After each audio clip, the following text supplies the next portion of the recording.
A biker shootout caught on video surveillance. Oh my God, this is crazy. 9 people killed, 18 wounded May 17th at the Twin Peaks restaurant in Waco, Texas. 177 bikers were arrested. In this video finally released, an officer fired his weapon after police say the suspect was carrying a knife and acting erratically. The scene heartbreaking and too familiar. This is CNN Breaking News. We are just getting word here of a school shooting. A shooting on a school campus, this time at Umpqua Community College in Roseburg, Oregon. Gunman Christopher Harper Mercer shoots and kills 9 people. He dies after a gun battle with police. As Bill Cosby maintained his silence, more women came forward saying the television star had sexually assaulted them in the past. He made me kneel down, and I'm not going to repeat what happened next. All I know is that it was the most horrifying thing that could happen to any young defendants. It is my very, very sad duty to report Allison and Adam died this morning shortly after 6:45 when the shots rang out.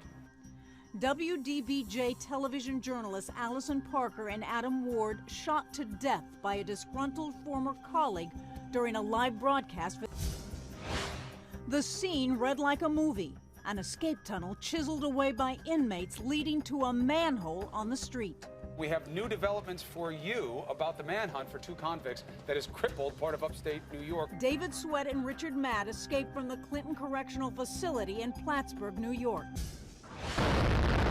In 2015, a jury sentenced bomber Dzhokhar Tsarnaev to death. The convicted Boston bomber Dzhokhar Tsarnaev will meet his end by lethal injection for his crimes, actions that killed 4 people. Even in the wake of 9 people died inside the historic Emmanuel African Methodist Episcopal Church in South Carolina when Dylan Roof opened fire at a Bible study.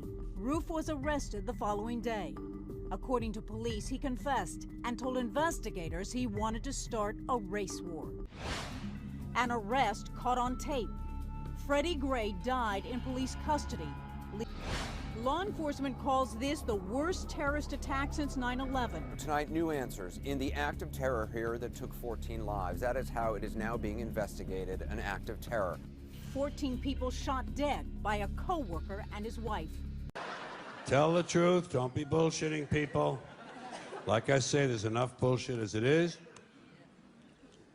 There's enough bullshit as it is. In fact, there's just enough. Did you know that? There's just enough bullshit to hold things together in this country. Bullshit is the glue that binds us as a nation. Where would we be without our safe, familiar American bullshit? Land of the free, home of the brave, the American dream. All men are equal, justice is blind, the press is free, your vote counts. Business is honest, the good guys win. The police are on your side. God is watching you. Your standard of living will never decline. And everything is going to be just fine. The official national bullshit story. I call it the American okey doke.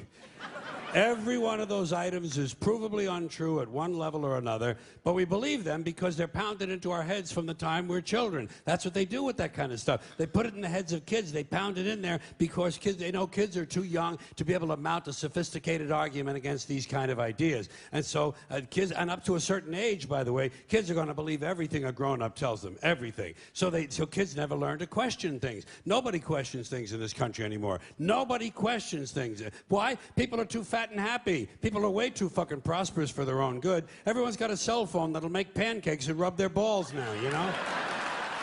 So nobody wants to rock the boat. And people just gizmo. Americans have been silenced, bought off and silenced by gizmos and toys. And as a result, no one's ever learned to question things. No one questions things in this country anymore. No one questions things.